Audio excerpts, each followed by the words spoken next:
Do you guys want to talk about how this idea came together and the different organizations and people involved? What Ginger Inc.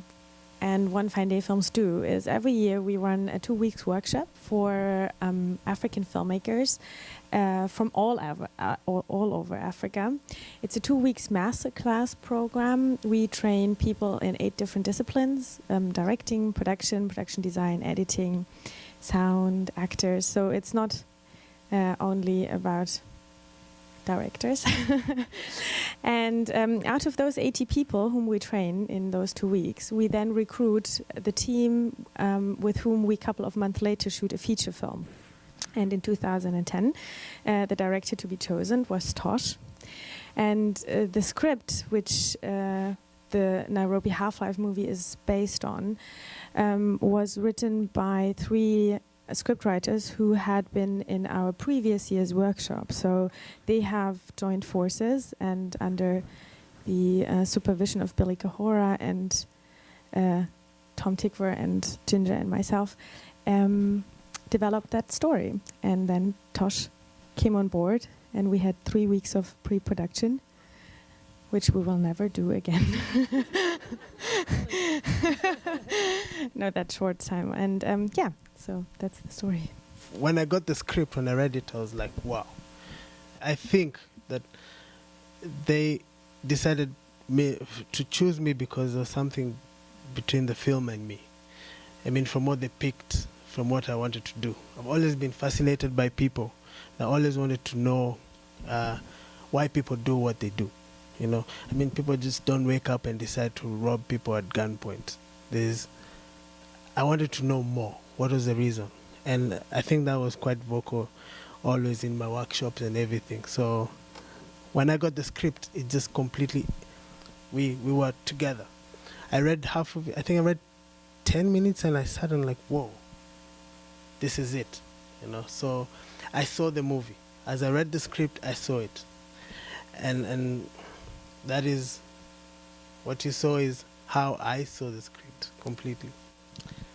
Budget is hard to say in essence, because she will tell you how much they spend for the whole thing, because the budget is for the workshop for the whole year plus the film, and we get a lot of support for the camera from Ari, equipment, infrastructure from Kenyan equipment companies, crew works for a certain flat fee, so it's very difficult to say what the budget is.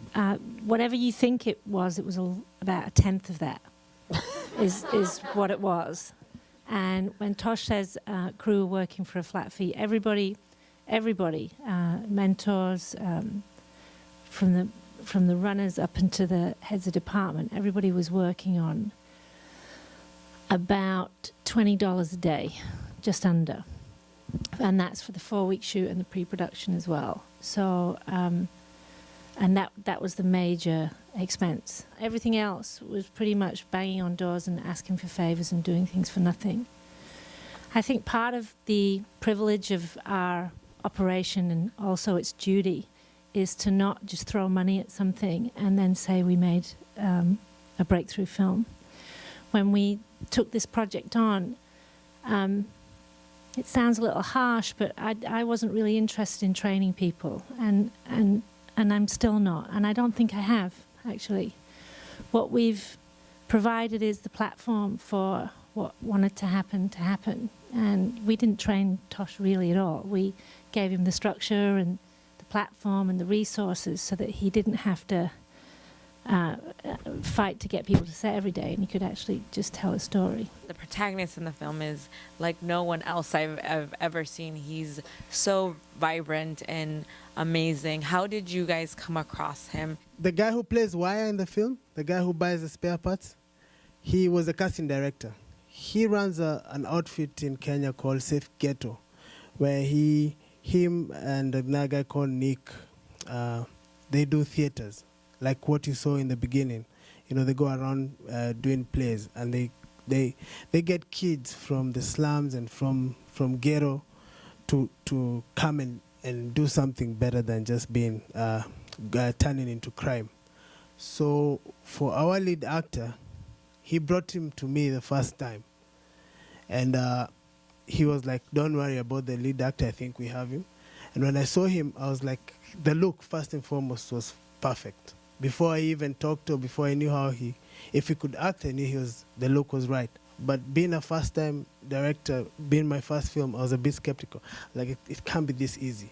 You don't find your main actor like this. So I went through a couple of rehearsals with him, like 3 days, I was just trying to convince myself because I thought it was too good to be true. So that is how the gang, which was also very important for me, we didn't lock it down until 4 days before we started shooting, I had nightmares.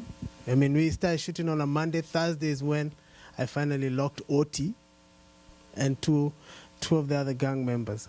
So it was quite an experience.